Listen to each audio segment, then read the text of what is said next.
14세기 중반부터 300년 동안 유럽 인구의 절반가량의 목숨을 앗아갔던 흑사병이 얼마 전 중국에서 발병되었습니다. 최근 중국은 코로나19의 확산과 돼지열병, 게다가 폭우까지 겹치면서 중국 사회 전체가 흔들리고 있는 가운데 엎친 데 덮친 격으로 흑사병 환자까지 발생하여 그야말로 심각한 상황에 이르게 되었는데요. 어떤 내용인지 자세한 내용 살펴보도록 하겠습니다. 구독하기, 좋아요 많이 눌러주시기 바라겠고요. 자, 그럼 본격적인 방송 시작합니다. 최근 중국은 베이징의 신종 코로나 바이러스의 확산과 중국 돼지열병, 그리고 30일 넘게 지속되고 있는 폭우로 인해 망연자실한 가운데 이번에는 새로운 전염병까지 발생하는 사태에 이르게 되었습니다.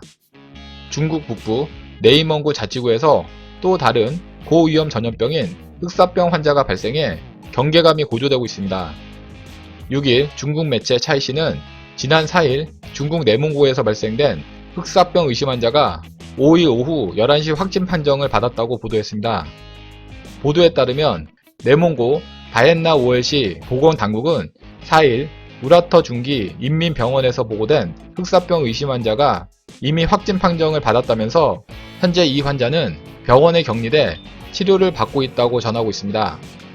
이에 따라 내몽고 당국은 해당 지역에 3단계 경계령을 발동했으며 이 경계령은 올해 말까지 이어질 수 있다고 밝혔습니다. 내몽고 당국은 림프절 패스트는 인간과 인간 사이에서도 감염되기 때문에 시민들의 각별한 주의가 요구된다고 덧붙였습니다. 흑사병은 쥐 벼룩에 감염된 들쥐나 토끼 등 야생 설치류에 체액이나 혈액에 접촉하거나 벼룩에 물리면 전염될 수 있으며 림프절 패스트, 폐패스트, 폐혈증 패스트 등으로 나뉘게 됩니다. 일반적으로 2일에서 6일 잠복기 이후 오한, 38도 이상의 발열, 근육통, 관절통, 두통 증상이 나타납니다. 이번 내몽고에서 발견된 림프절 패스트는 감염된 포유동물이나 벼룩에 물려서 발생하는 세균성 질병으로 사람 간에는 폐흑사병 환자가 기침할 때 나오는 작은 침방울 등을 통해 전염이 가능합니다.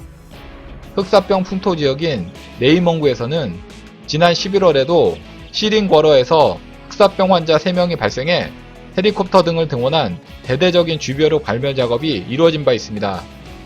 지난 1일 네이멍구 북서쪽에 위치한 몽골 코바도 지역에서도 불법 사냥한 머밋을 먹은 형제가 흑사병 확진 판정을 받기도 했습니다. 한편 지난 12월 말 중국 후베이성 우한에서 처음 발병이 보고된 코로나19 대유행이 현재 전 세계적으로 지속되고 있는 가운데 코로나19는 중국 전역과 아시아, 유럽, 위주로 번지면서 약 6개월 만인 지난 28일에 전 세계에서 1000만 명이 넘게 감염되었고 이 가운데 50만 명이 넘는 사람들이 목숨을 잃었습니다. 아직까지 코로나19가 해결되지 않는 상황에서 돼지열병에 흑사병까지 겹치면서 중국 전체에 큰 충격이 될 것으로 보입니다. 이상 중국 흑사병에 대해서 알아봤고요. 다음 시간 더 알찬 내용으로 방송 올리겠습니다. 구독하기, 좋아요 많이 눌러주시기 바라겠고요. 댓글도 많이 남겨주시면 감사하겠습니다.